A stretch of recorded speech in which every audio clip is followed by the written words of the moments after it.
If there's one thing every spacefaring species in the galaxy knows, it's this: a ship with a human on board is a ship that comes home. Don't ask me why. Don't ask me how. It's just one of those cosmic constants, like gravity or the smell of Centaurian swamp gas, unavoidable and generally unpleasant. I'm Captain Drez Vornax, 14 cycles into my career hauling cargo across the 16 sectors. In that time, I've seen things that would make your sensory appendages curl. Quantum storms that turn perfectly good navigators inside out. Void beasts that consider starship hulls to be the wrapper on a particularly crunchy candy. I've survived it all through meticulous planning, superior technology, and unflinching adherence to protocol. At least that's what I told myself until the company assigned me a human. It's the new insurance policy my supervisor, a gelatinous mass named Blort, bubbled at me. Every ship gets one. Premiums drop 80%. I don't need a human, I protested, my dorsal spines bristling with indignation. My safety record is impeccable. Blort's surface rippled in what I've come to recognize as their version of laughter. Impeccable until it isn't. The statistics don't lie, Vornax. Ships with humans have a 98.7% survival rate. Ships without? Barely 43%. That's correlation, not causation, I argued, falling back on the logical reasoning my species prides itself on. Tell that to the families of the crew on the distant horizon, Blort countered. No human, no survivors. I couldn't argue with that. The distant horizon had been piloted by my clutch mate, a navigator every bit as skilled as myself. Their ship had simply disappeared, like thousands of others without humans on board. So here I was, captain of the cargo vessel Swift Prophet, preparing to welcome aboard a human for our next run, a particularly dangerous route through the SETI void, where ships tended to vanish with concerning regularity.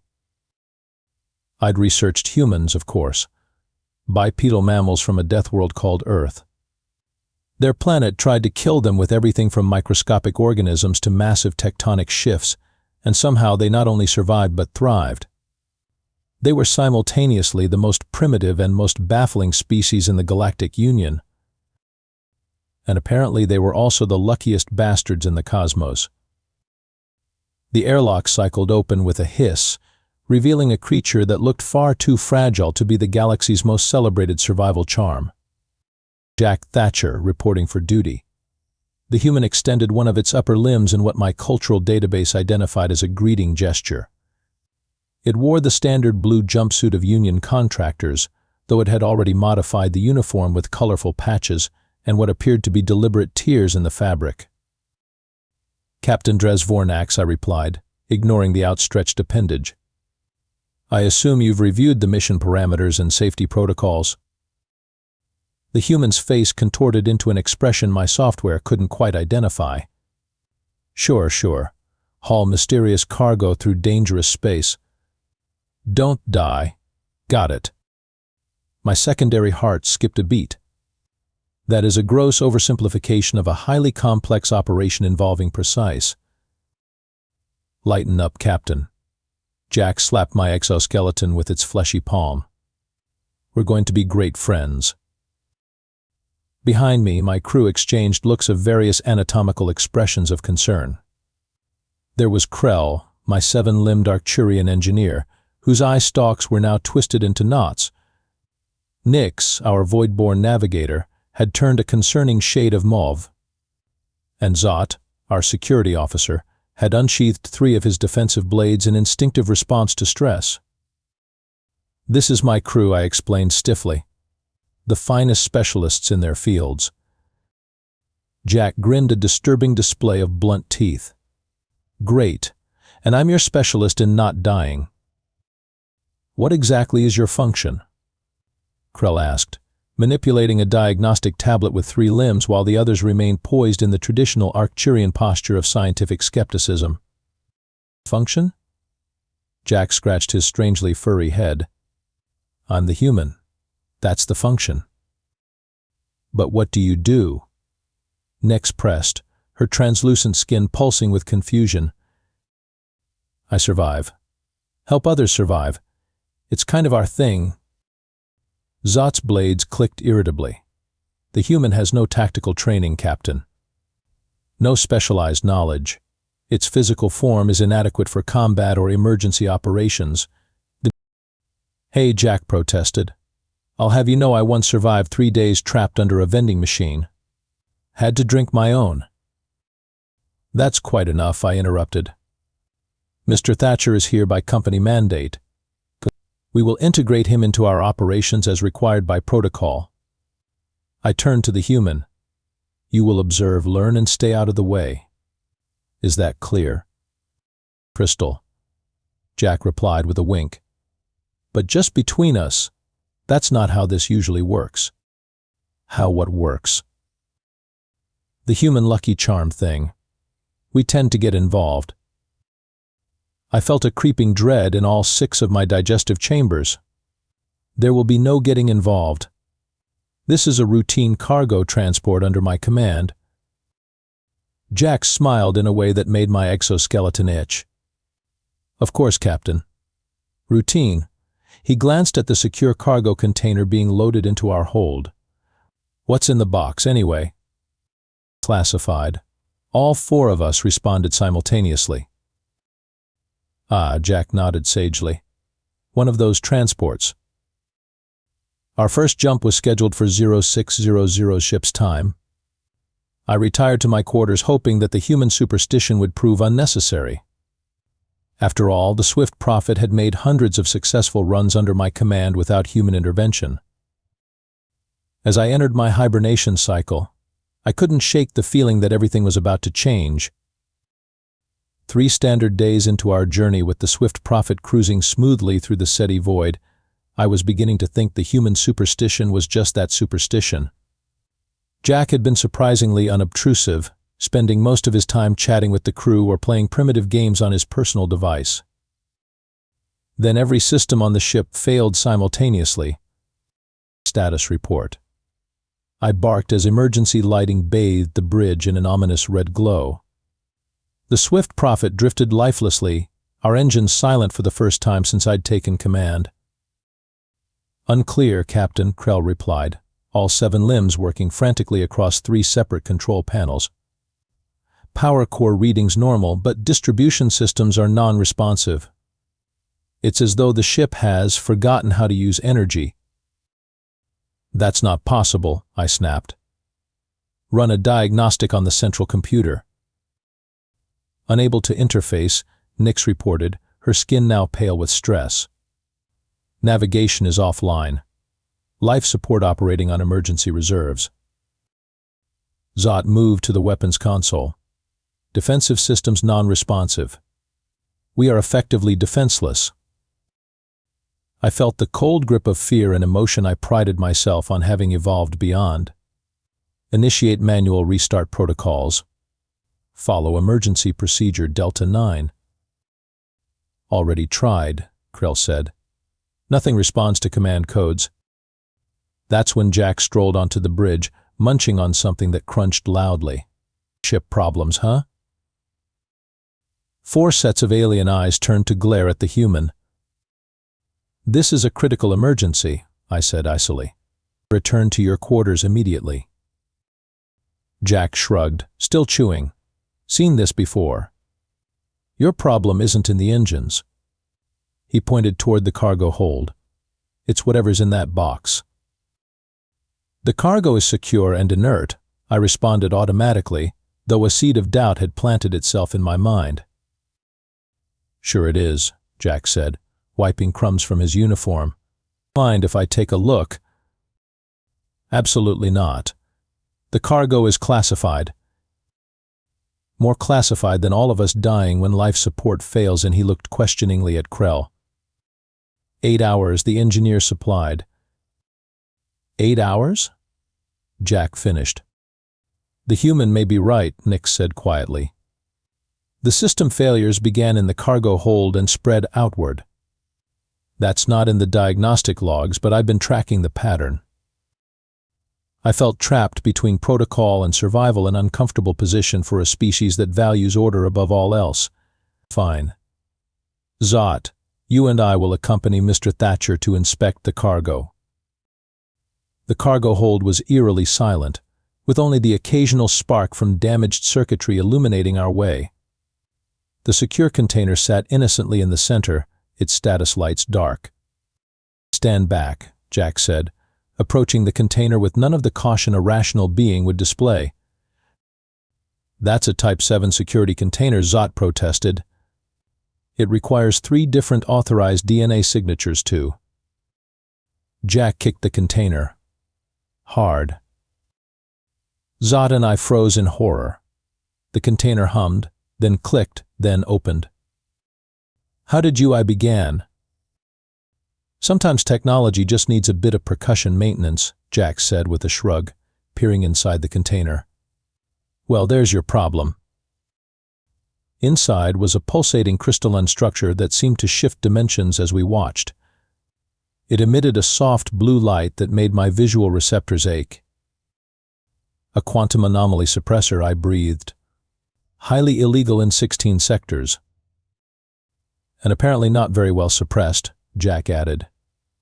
"It's leaking dimensional energy all over your ship's systems." He reached toward it. "Don't touch it," Zot and I shouted in unison. Too late. Jack's hand closed around the crystal. For one terrible moment, reality itself seemed to hiccup. Then the lights throughout the ship flickered back to life. "See?" Jack said, looking far too pleased with himself. "Just needed a reset. Quantum tech responds to conscious observation. Basic stuff." "That's not how quantum technology works," I said weakly. Jack winked. "It does around humans. With the ship's systems restored and the illegal quantum suppressor safely recontained, though now with Jack's fingerprints all over the evidence, I ordered an immediate course correction. We would terminate the delivery and report to the nearest Union outpost. "I may be a cargo captain, but I draw the line at quantum smuggling." Naturally, that's when the pirates attacked. 3 vessels approaching from Vector 9, Nix called out. "Configuration matches the Black Nebula Syndicate." "How did they find us?" I demanded, strapping into the command chair as the Swift Prophet's engines pushed to emergency thrust. "The quantum anomaly," Krell suggested. "It would have created a distinctive subspace signature when it activated." "When Jack activated it, you mean," Zot corrected, giving the human a pointed glare. Jack raised his hands defensively. "Hey, I fixed the ship, didn't I?" The Swift Prophet shuddered as the first volley of enemy fire connected with our shields.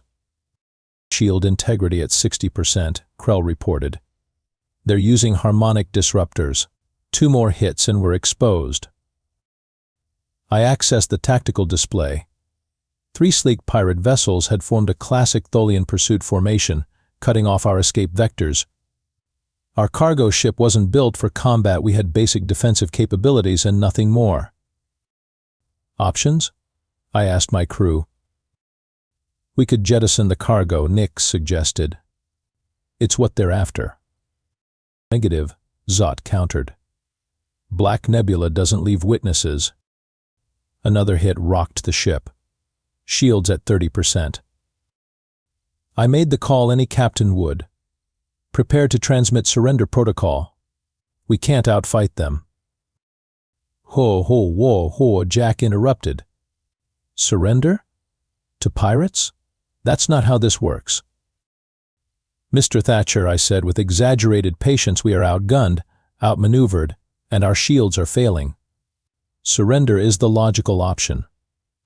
"Logic," Jack scoffed.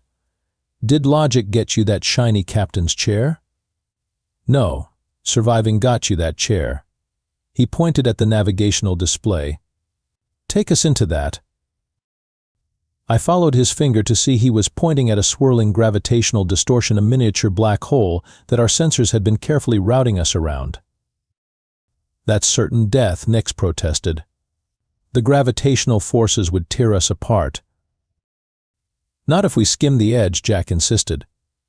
"These pirate ships are faster, but I bet they're not as maneuverable. He looked at me. Trust me, Captain. This is what humans are for. Another hit. Shields at 15%. Time slowed as I weighed our options. Certain capture and probable death against the humans' insane plan, and also probable death. But ships with humans come home. Nix, plot a course skimming the gravitational well. Krell, redirect all power to the structural integrity field. Zot, target their lead ship's propulsion system. Let's give them something to think about. My crew looked at me like I'd lost my mind, but they obeyed. The Swift Prophet lurched sickeningly as we altered course directly toward the black hole. The pirates, momentarily confused by our suicidal maneuver, adjusted to follow. They're taking the bait, Zot reported, firing our meager weapons at the lead ship. Now comes the fun part, Jack said, grinning maniacally. When I give the signal, cut engines and rotate 180 degrees. That will send us into an uncontrolled tumble, Krell protested. Exactly, Jack replied. The black hole loomed larger on our screens, its crushing gravity already pulling at the ship. Warning alarms blared from every console. 3 seconds to minimum safe distance, Nax warned. Past that, we won't be able to break free, Krell added. Wait for it, Jack said, eyes fixed on the tactical display showing the pursuing pirates. Wait for it, now. I nodded to Nix, who cut the engines. The sudden deceleration threw us all against our restraints as the ship began to tumble. Rotate and full reverse thrust, Jack shouted. The Swift Prophet spun like a wounded animal, then our engines fired again, pushing us back the way we'd come directly toward our pursuers, who were now caught in the black hole's gravitational pull. They can't adjust in time, Zot said with something approaching admiration. We watched as the pirate vessels struggled against physics and failed. One by one, they were pulled inexorably toward the black hole, disappearing beyond its event horizon in flashes of distorted light. Holy Mother of Krell began. Plot a course out of here, I ordered, too stunned to process what had just happened. Maximum safe speed. As we pulled away from the gravitational distortion, Jack casually reached over and patted my exoskeleton. See? Told you humans are good to have around. I wanted to argue, to explain that we'd just violated at least 15 Union navigational safety protocols, but I couldn't deny the results. We were alive. The pirates weren't. And somehow, the human had known it would work. Our victory was short-lived. The gravitational forces had taken their toll on the Swift Prophet's already damaged systems. We were limping through space, half our systems offline, when Krell made a discovery that turned my hemolymph to ice. Captain, the engineer called from the engine room, his voice uncharacteristically subdued. The quantum suppressor was damaged in the maneuver.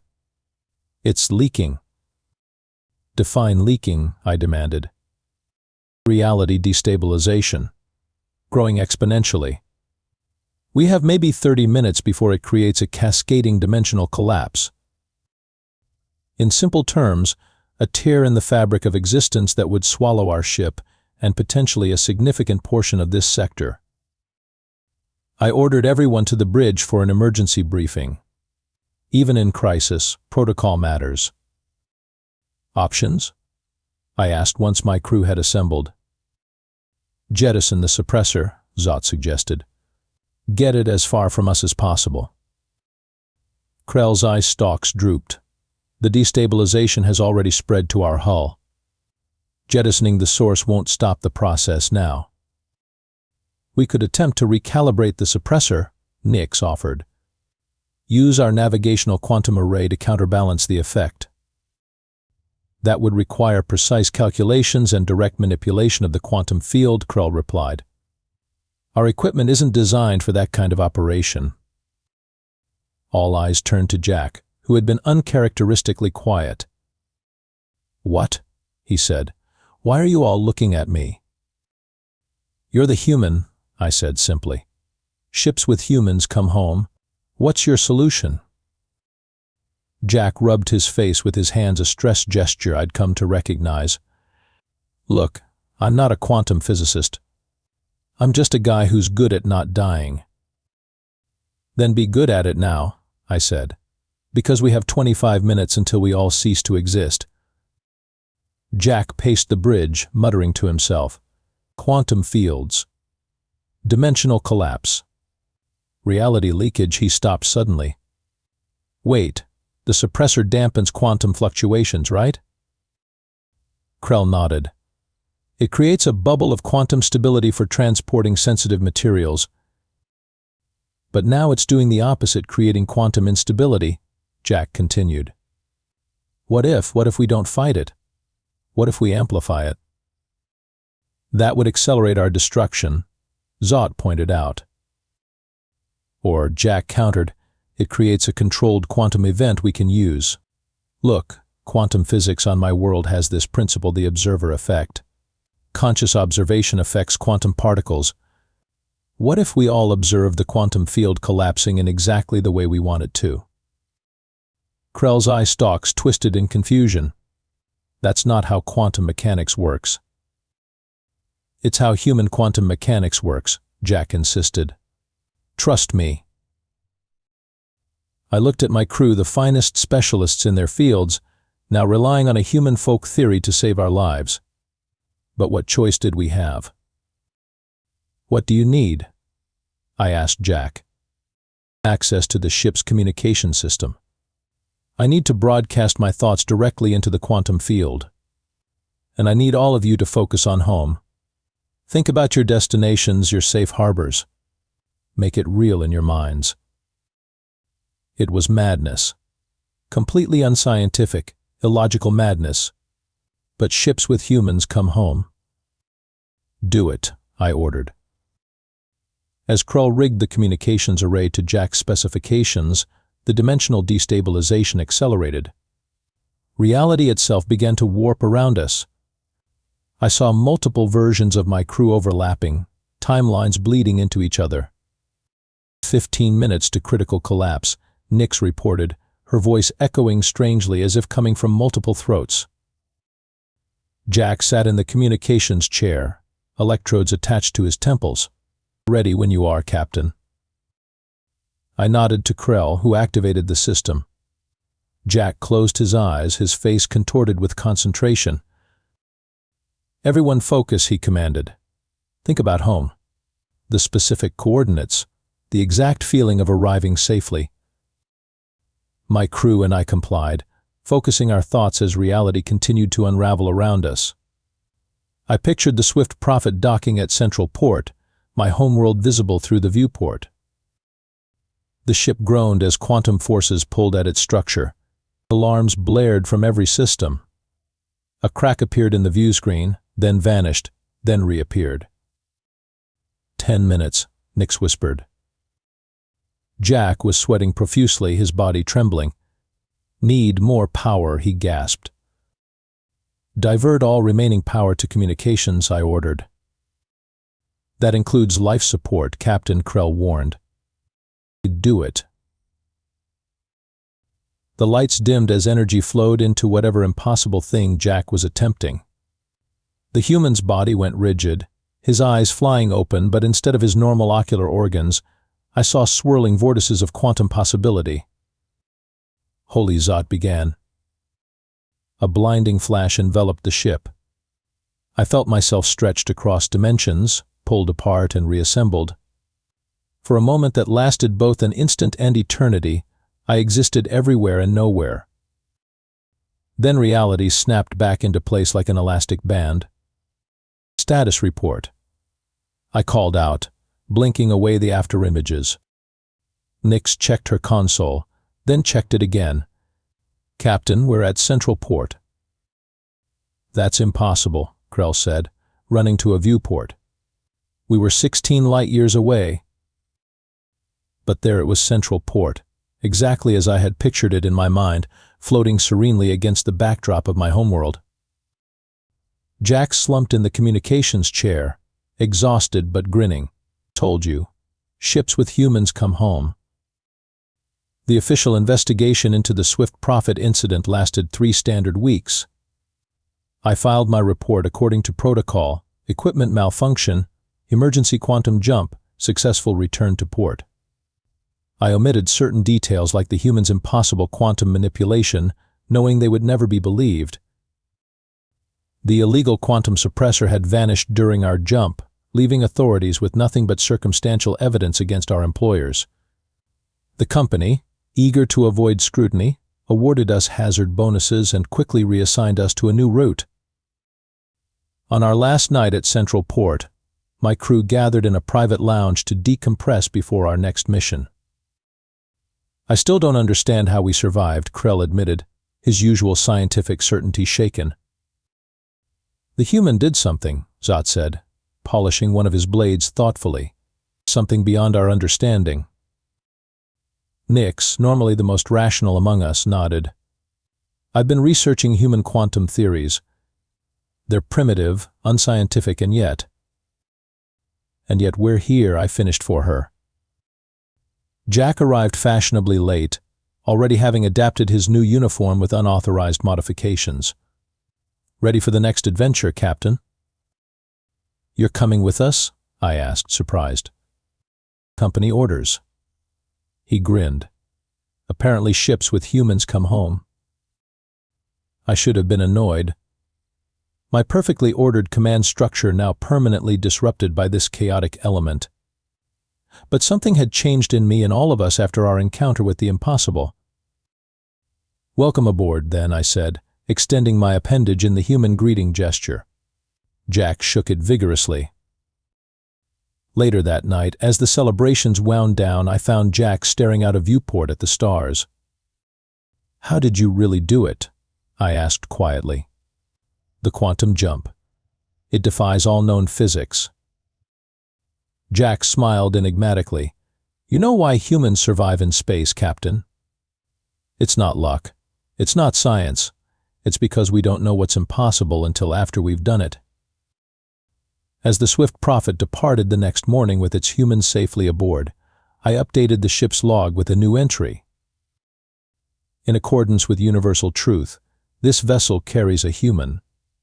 May we continue to defy the impossible together. After all, even the most rational captain knows, a ship with a human on board is a ship that comes home.